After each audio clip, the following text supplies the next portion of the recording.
if you look in the Machzor, there's a lot of mentions that God is judging us and God is watching what we do. We can't hide from God. And there's a midrash that says when we die, we go to literally have a face-to-face meeting with God, where we are asked about certain aspects of our life, the way we lived. The midrash does not go into detail, but one of the rabbis hints it probably has to do with, did you stand up for what was right? Did you do the right thing? Did you follow the majority to do evil? Were you willing to help those who are more vulnerable?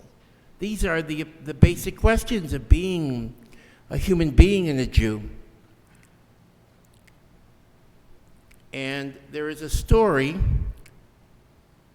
of an elderly Jewish man, not even that tall, not that big, got to be late 80s.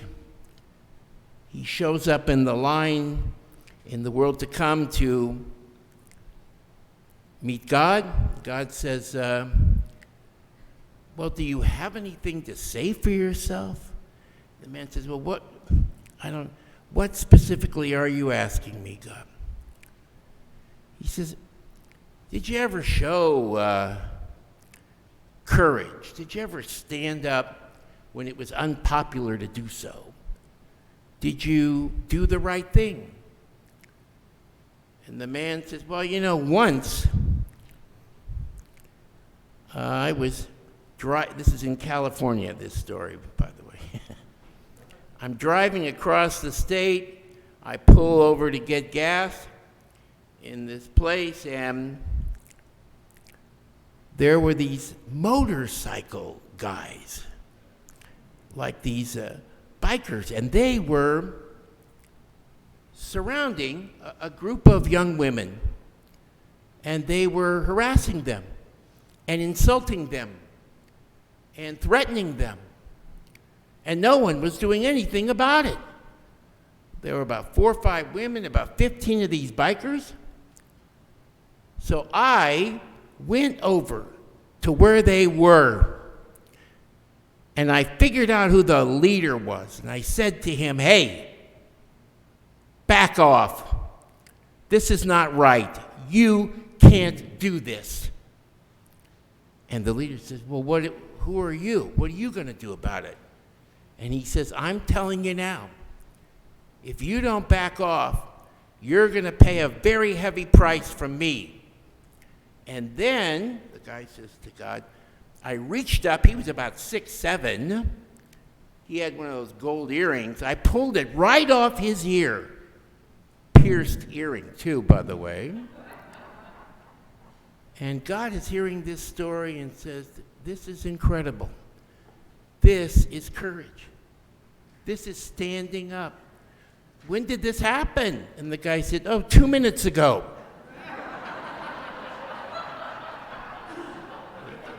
Use the brain, get the brain going. But we have another type of courage today that we need to talk about. And we have to do it because in our tradition, Yom Kippur is a time for what the rabbis call deep speaking. And as Rabbi Heschel used to say, it is the time where we afflict those who are comfortable and we give comfort to those who are afflicted. That's also our job, he would say. And if that's not enough, the great Rabbi Leo Beck used to say, the rabbi's job on Yom Kippur is to take the teachings that are timeless and bring them to bear on what is timely. So it's a very significant agenda. But I think we're going to be able to do it. This morning, I want to suggest to you that I think the two most significant and intertwined themes of Yom Kippur are, number one, this is the day that we are to think about how we can build a sense of wholeness in our life by getting rid of those actions and behaviors that are preventing us from being a full, complete human being. That's one big theme that we read a lot about in the Machzor. And the other, Yom Kippur, is a time when we are to confront the denial that is an integral part of our lives, or at least it is in certain areas. And unless we can confront that denial and acknowledge who we are and what we have done, then we're going to have a problem. And we are not going to be able to be whole. So it's two things: that struggle to be whole, to be a full, complete human being, and denial. So, those are the two themes of Yom Kippur, and they are the backbone of domestic violence in this country and domestic abuse. These are the hallmarks of what it means to be in a home where there is verbal violence or any other kind of violence.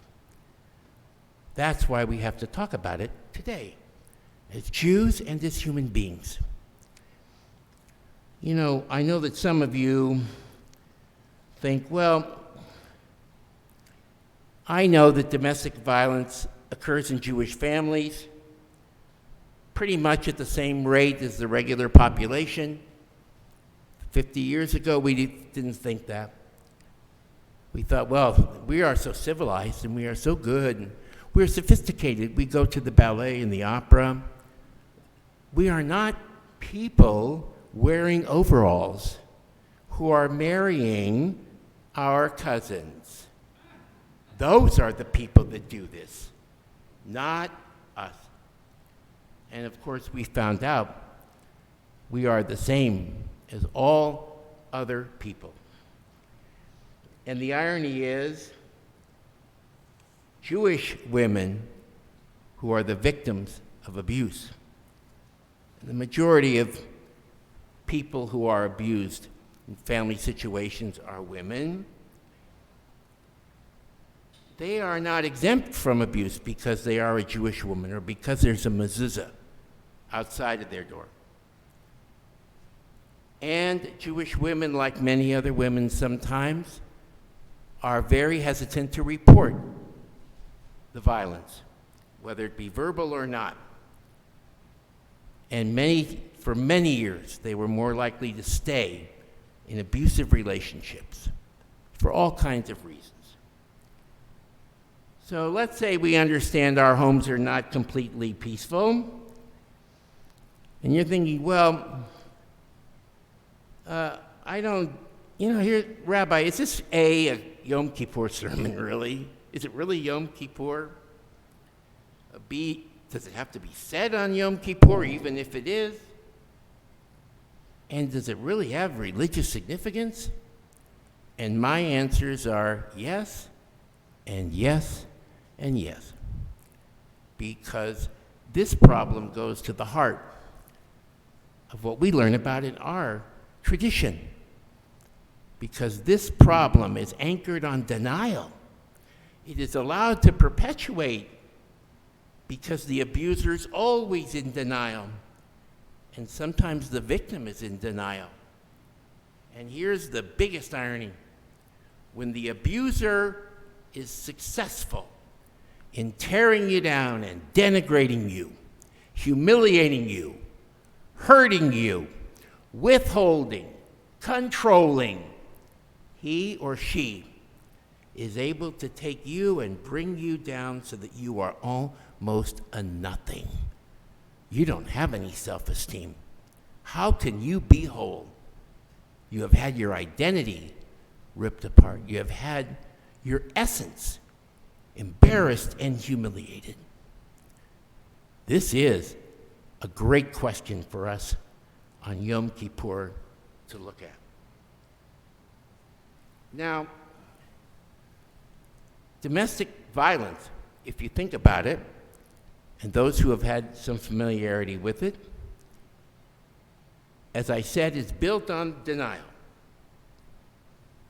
And here's the irony on this day, the one day we're not supposed to run, hide, we're not supposed to pretend everything is great. Today is the day we hopefully acknowledge our denial.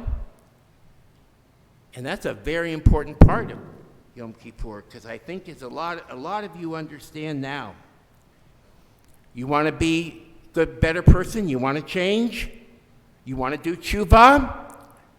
Let me tell you, if denial is an integral part of your life, you're never going to change. You can talk about it, but you won't really change. Denial is the enemy of tshuva. Think about that. We don't talk about it that much in the Machzor. But if you're serious about being a better person, you'd better puncture a lot of that denial. Where there is denial, there can be no change. And here's the second part. We know that's a very integral part. Let's assume one partner tries to denigrate and diminish the wholeness of the other partner. It doesn't matter if it's physical abuse. It doesn't matter if it's economic abuse, psychological abuse, or verbal abuse, which is pretty common. The desire is to strip you of everything you have until you are nothing. That is so un-Jewish. We are created in the image of God. Every person, the Talmud tells us, is entitled to be treated with honor and dignity as a full human being. And here is this person who wants to strip you of every ounce of confidence, of self-esteem, of anything that makes you human until you are pretty much a nothing. There's a body and there's nothing inside of it. That's a very, very un-Jewish thing. And so when we don't allow that person to do that, we are helping the other person to create a sense of wholeness and of completeness in their lives. Now, there is verbal abuse that is probably times in part of our lives. Not everyone, and I'm not blaming everyone.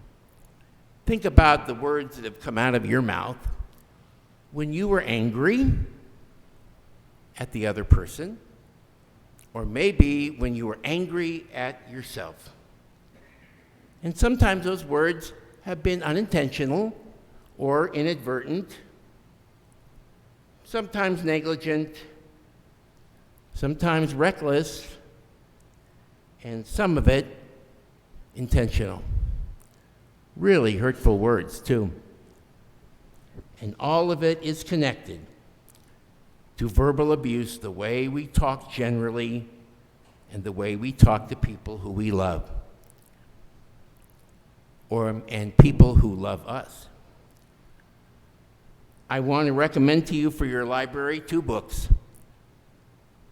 They're both Jewish books, but only one of them is written by a Jew. Okay? And they have taught me a lot about this. The Jewish book is by Rabbi Joseph Telushkin, and you can find it online.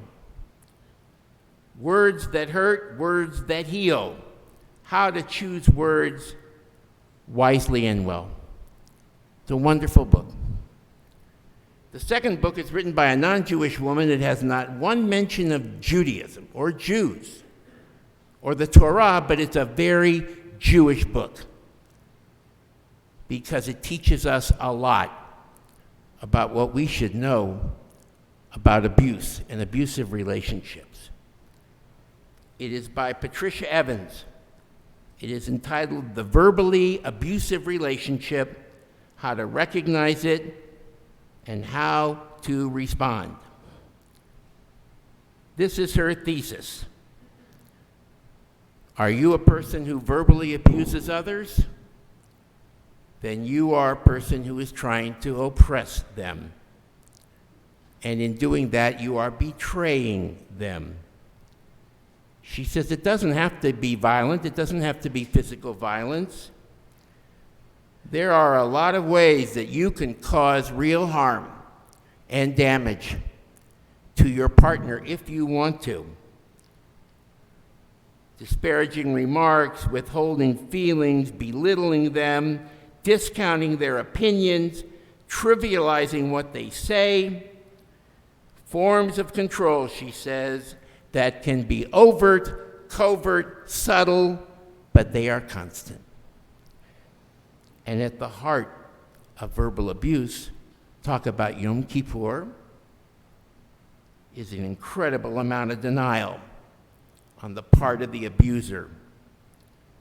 And you know, at times there is denial on the part of the abused person, too. Make no mistake about it, she says. Verbal abuse is just as painful as physical abuse. So don't think you're off the hook because you're not beating up on your partner. She says verbal abuse involves a murder of the spirit. And it involves actions in which the bark is worse than the bite. The bark is worse than the bite. So, we have been able, the abuser is able to try to cause devastating damage to someone's sense of wholeness and identity. And when they are able to deny it and get away with it, and they can assert control, here is the irony, which I'm not going to go into great detail on. The victim thinks she is to blame. Well, it's really not his fault. And you all are familiar with that, but it's very important to acknowledge it. This helps the abuser to continue with this pattern of denial. Friends, Rabbi Israel Salanter, the great leader of the Musar movement, used to say that the problem with our behavior, especially the words that come out of our mouth, not just gossip, but words of abuse, is that the first time you say these hurtful things, well, you say, oh, I'm so sorry, I didn't really intend to do that, and I'm not sure if it was the right thing to say. And then the second time we say it, well, it's a little bit easier to say, especially if it's abusive behavior. And the third time, hey, I am permitted to say this. I've said it before. And this is a very sad thing to Rabbi Salanter. It shows you how this cycle of violence is perpetuated. Let me conclude by offering one final thought. Here we are, Machzor filled with the idea you have your thoughts, you have your words, you have your actions. We have to integrate them into one. The Machzor tells us you can't pretend to have authentic love for others unless your words and actions express that love that you claim to feel inside And you have to think, are my words contrary to all the love that I am professing? Rabbi Heschel used to say, the words that start here have to end up in the movement of your feet. Otherwise, they're going to be meaningless. You know, I don't know why there is this type of behavior. I'm not a psychologist. There's many theories. So let me just say this in closing. Our words can hurt, and they can heal. And our words can humiliate and abuse. We know this. This year, may I make a suggestion for all of us? May this be the year, not where we raise voices in anger to humiliate or hurt another person. Let's use our voices to raise them up, the people we love, to raise up their own dignity, their own self-esteem, because they are the ones who turn to us in love. Shana Tova. Yasher Koach. Yiyu leratzon imrei fi v'hagyon libi lefanecha Adonai tzuri v'goali Adonai tzuri v'goali.